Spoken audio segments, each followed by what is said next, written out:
알겠습니다. 자, 이제 어쨌든 윤석열 전 대통령 이야기를 추가로 해볼 텐데 지금 구속이 된 이후에도 특검 소환에 불응하고 있습니다. 네. 말 그대로 고집을 피우고 있는데 특검이 그 구치소 직원에게 책임을 묻겠다고 그랬어요. 네. 그러니까 이제 구치소 측에서는 난감해진 구치소에서는 강제 구인을 위해서 그럼 검사와 수사관을 보내라 네. 지금 그러고 있습니다. 예. 그러니까 결국 또 특검도 이게 접견 금지 조치를 내렸어요. 그러니까 윤석열 전 대통령의 변호인을 제외한 외부인과 접견하지 못하도록 친족과 변호인을 제외한 친족과 변호인을 예.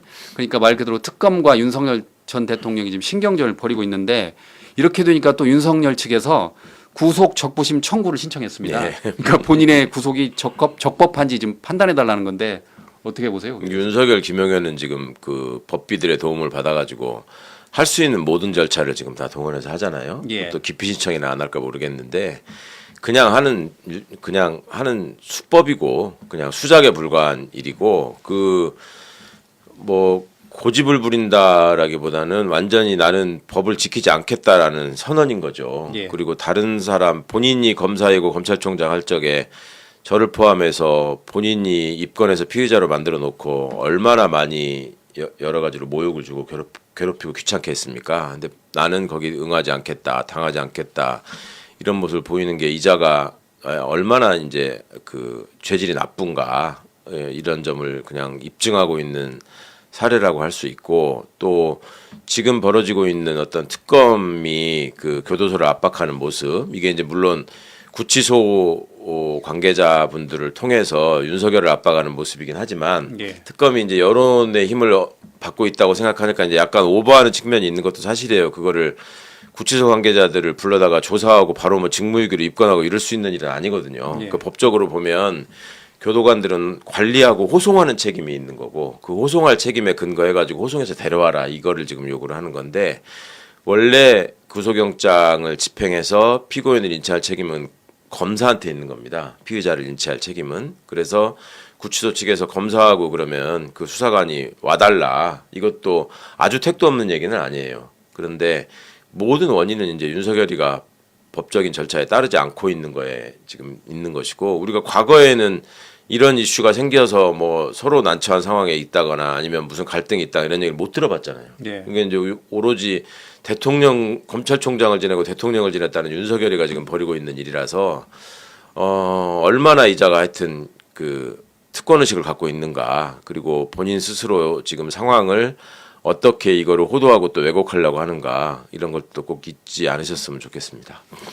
어쨌든 특검이 지금 강제 구인을 하기는 좀 어렵게 됐다 그렇게 봐야 되는 거죠. 이게 이제 강제 구인이라고 하는 게 현실적으로 이제 하려면은 거기 들어가 가지고 사지를 들고 나오는 거예요. 예. 들고 나오는 건데 교도관들이 그렇게 하면은 그걸 틀림없이 또 독직 폭행이라고 또 고소할 거거든요. 이것들이. 예. 그러니까 이제 그런 점도 있고 그러다 보니까 이제 특검에서 체포영장을 검토한다는 얘기도 있었죠. 체포영장을과 그냥 구속영장에 의한 인치의 차이는 체포영장을 청구하려면 새로운 범죄 사실을 또 기재해야 돼요. 예. 기존의 범죄 사실로는 이미 구속이 됐으니까.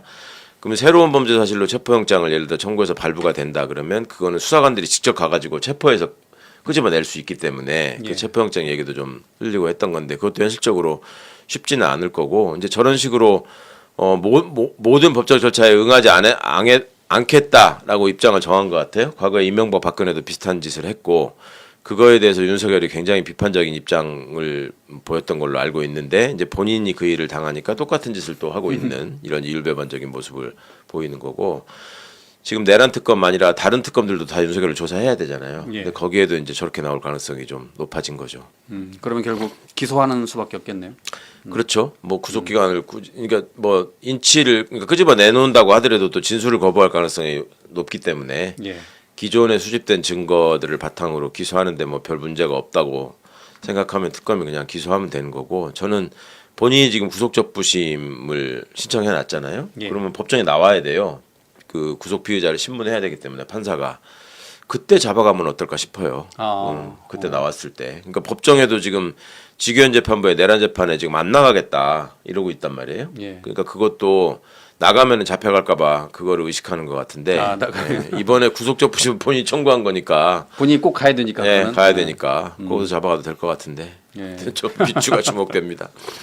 이렇게 법을 잘 알면 이렇게 미꾸라지처럼 빠져나가기 때문에 그래서 법꾸라지 이렇게 이렇게. 오기를 부리는 게 예. 두 집단이라고 두 집단. 하나는 구치소에 많이 구속돼 본 사람, 그러니까 악성 범죄자들이 하는 예. 거고 예. 또 하나는 이 법에 어쩌면 약간의 빈틈을 알고 있는 검사 출신. 근데 예. 이것들이 주로 하는 수법이거든요, 이게. 근데 윤석열이 이렇게 지저분하게 나온다는 것 자체가 국민들이 하여튼 어떤 사람이 대한민국 대통령으로서 나라를 망가뜨렸는가 하는 거를 더 깨닫게 되는 계기가 되는 것 같아요. 예, 그렇습니다. 국민들이 정말 생생히 목격하고 있는 것 같습니다. 윤석열 전 대통령 구속영장 실질심사 내용을 살펴보겠습니다.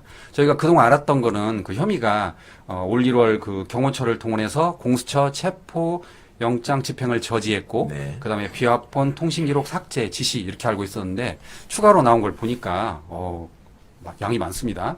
그 비상계엄 선포 전 국무회의를 일부만 소집을 해서 국무위원 9명의 계엄 심의권 행사를 방해했다. 네.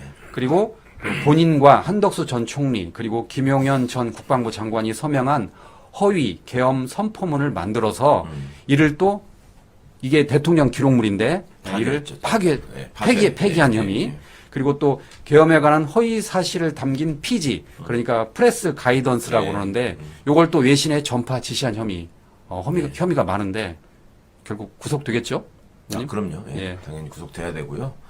내란 우두머리가 이렇게 거리를 활보하고 있었다는 게 그것도 반바지 입고 이게 지금 어느 나라에서 용납될 수 있는 일인지 어느 시대에 용납될 수 있는 일인지 모르겠어요. 예. 사실은 과거에 뭐 왕조 시대라고 하면은 진작에 목이 잘려가지고 그 광화문 내거리에 걸렸어야 되는 게 반란 수계의 어떤 처지인 것인데 너무나 지금 황당한 꼴을 우리가 오랫동안 지켜봐 왔고 그리고 특검이 밝혀낸 사실이나 그 안에 담겨 있는 진술이나 이런 게 절대 가벼운 게 아니지 않습니까 지금. 예. 그러니까 완전히 그냥 국법 질서를 계엄 이후에도 계속 무시하고 파괴하는 생각을 해왔기 때문에 반드시 구속돼야 된다고 생각합니다.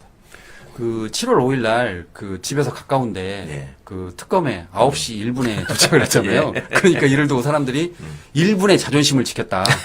처음에는 9시까지 나오려고 하는데 10시까지 나가겠다 버텼다가 그렇죠. 예. 그래도 1분을 늦었는데 이게 1분의 자존심을 지켰다라는 그 중간에 뭐 한 예. 20분 늦을 수도 있다 이런 소리 또 했었잖아요. 예. 그러다 결국은 이제 1분에 갔는데 예.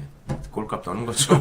이게 뭐 그래도 이게 그 자기를 지지하는 지지자들에게 내가 그래도 이렇게 특검에 이렇게 반발한다. 그래서 1분을 그렇죠. 지켰다 뭐 그런 뉘앙스도 있다면서요. 나름대로 이제 자기가 뭐 굴복하지 않는다 이런 의미 또 순교자로서의 어떤 모양새 이런 것들을 갖추려고 하는 모양인데 사실 오늘 영장 실질심사가 이루어지는 날이 또 중요한 날이잖아요. 예. 근데 예전에 체포영장만 가지고도 한남동 앞에 가가지고 나경원, 김기현 비롯해가지고 얼마나 거기 가서 서서 뭐 저기 했습니까? 예. 근데 구속영장이 발부된다고 하는데 아무도 신경 쓰지 않는 것 같아요. 그리고 그러니까요. 예.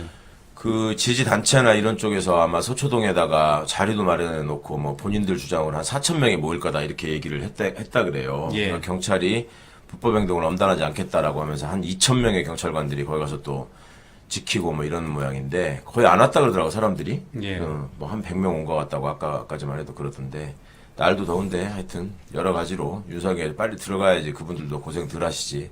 그렇습니다. 자, 그 조은석 내란 특검팀이 윤석열 전 대통령에 대해서 다시 출국 금지를 조치했습니다.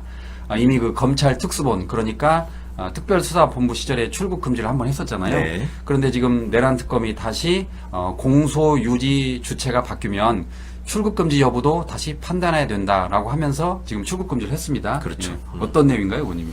아니 출국 금지는 당연히 해야 될 일이고 지금 말씀이 출국 금지를 신청한 기관이 검찰이었잖아요. 예. 근데 그 검찰에서 이제 수사 주체가 특검으로 바뀌는 거니까 그 형식상으로 이제 기관이 바뀌는 거니까 그거를 바꿔서 해야 됐을 거고 그거보다는 그 전에 체포영장 청구한 게 훨씬 그렇죠. 중요한 얘기고 예. 의미가 있는 거죠. 예. 그러면서 이제 수사의 연속성을 얘기했단 말이에요. 예. 그러니까 경찰이 3번 불렀는데도 안 나왔다. 안 나왔다. 예. 유일하게 출석 지수를 안 한 사람이다.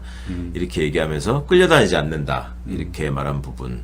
그러니까 제가 지난 시간에 여기서도 말씀드렸는지 모르겠는데 형식적으로는 최혜병 특검이 제일 먼저 구속할 수 있지만 아마 수사 기법이나 그간의 과정으로 볼 때 조은석 내란 특검이 맨 먼저 할 거다라고 예. 말씀드렸는데 그대로 가는 것 같고 체포영장을 청구한다는 거는 단순히 조사를 하기 위해서 체포영장을 청구하는 문제가 아니라 그렇게 해서 체포해서 잡아오면 48시간 안에 구속영장을 청구하겠다는 의미입니다. 그러고서 나서 다시 풀어줄 수는 없는 거거든요. 그러니까 윤석열 입장에서는 이제 며칠 안 남은 거예요. 이제 남은 술 다 퍼먹고 가야지.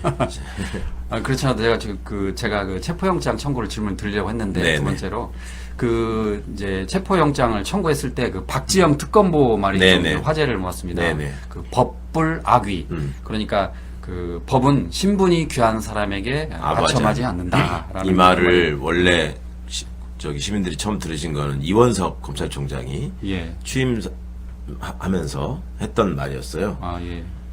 그 말을 뱉어놓고 이제 계속 아첨하는 김건희와 윤석열에게 아부하는 길로만 갔었죠. 그러다가 이제 망하게 된 건데 이거를 다시 한번 특검이 짚으면서 과거의 그런 정치 검찰과 다르게 우리는 하겠다. 뭐 그런 의지를 또 표명한 거 아닌가 그렇게 받아들였습니다. 저는. 그러니까 그 박지영 특검보가 그 조사에 응하지 않은 유일한 사람이다. 윤석열은 그렇게 이야기도 했고 그렇죠. 끌려다니지 않겠다. 네. 좀 강경해 보였어요 지금. 법불학이라는 말은 요새 생긴 말이 아니고 옛날에 춘추전국 시대에 그 법가에서 나온 말이거든요. 그게.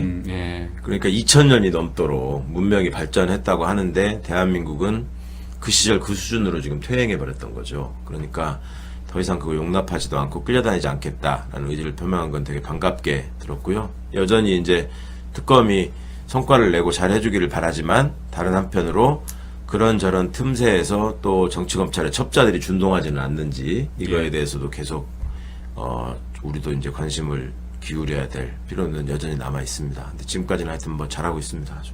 어쨌든 이제 특검이 김건희 특검을 하면서 그 그러니까 검사들도 수사할 수 있잖아요. 그러니까 그 당시 이창수 지검장이나 그 조상원 차장검사 수사해야 돼요. 수사할 수 있는 게 아니라. 부실수사 의혹 수사할 수 있는 거죠. 네네. 그런데 이번에 지금 갑자기 뜬금없이 검찰이 이제 그 뭐죠?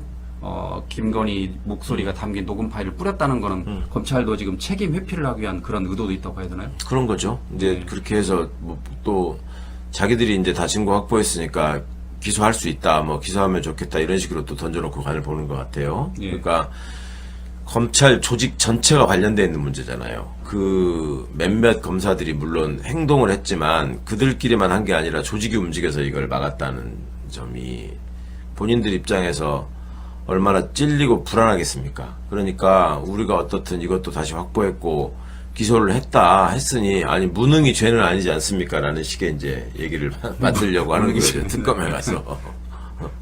근데 이 검찰이 기소를 하진 않겠죠? 기소를 해버리면 특검의 그 문신의 폭이 좁아지는데.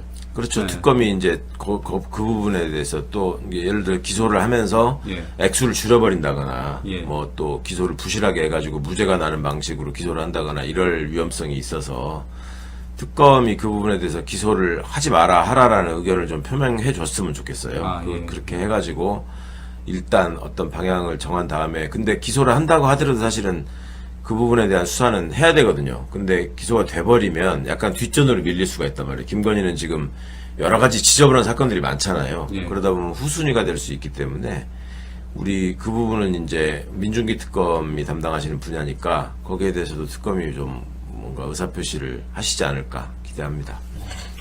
어쨌든 김건희 여사는 공교롭게도 그 타이밍에 지금 서울 아산병원에 입원을 했어요. 지금 뭐 수면장애 등을 이유로 입원했다는데 일부에서는 뭐 꾀병이 아니냐 지금 그런 얘기 나오고 있는데 우울증이라고 그러더니 또 수면장애라고 그러고 처음에 갈 때는 거기서 우울증 치료를 받으러 간 게 아니라 뭐 소화기 내과, 호흡기 내과 뭐 이런 데를 먼저 갔다는 얘기가 있고 했는데 아무리 봐도 뭐 그렇게 해서는 입원 각이 안 나오니까 지금 우울하다 힘들다. 근데 이게 한두 번 얘기가 아니라 그 전부터도 윤석열이 그랬잖아요. 윤석열이가 탄핵 소추된 이후에 부인 어떻게 지내냐 뭐 이런 얘기가 궁금증이 있을 때마다 뭐 아파서 몸져 누웠다느니 뭐 먹을 걸 잘 못 먹고 있다느니 뭐 이런 소리가 나왔었는데 똑같은 맥락에서 동정심을 구하면서 수사를 지연시키려는 그런 모습의 꾀병이 아닐까라고 의심하는 게 뭐 부당성이 없는 게 아니잖아요. 누구나 그렇게 의심해 볼 수 있는 거지. 정신 좀 차렸으면 좋겠는데 정신 차릴 일은 없는 것 같고 아까도 말씀드렸지만 자기들이 한번 들어가면 이제 못 나온다는 걸 알기 때문에 특검에서 김건희 출석 요구를 해가지고 부르는 날 그날 다음 날이 김건희 구속되는 날입니다. 그러니까 그건 알고 있으니까 들어가는 시간이라도 최대한 늦춰보자. 끝은 보이지 않으니 시작이라도 늦춰보자.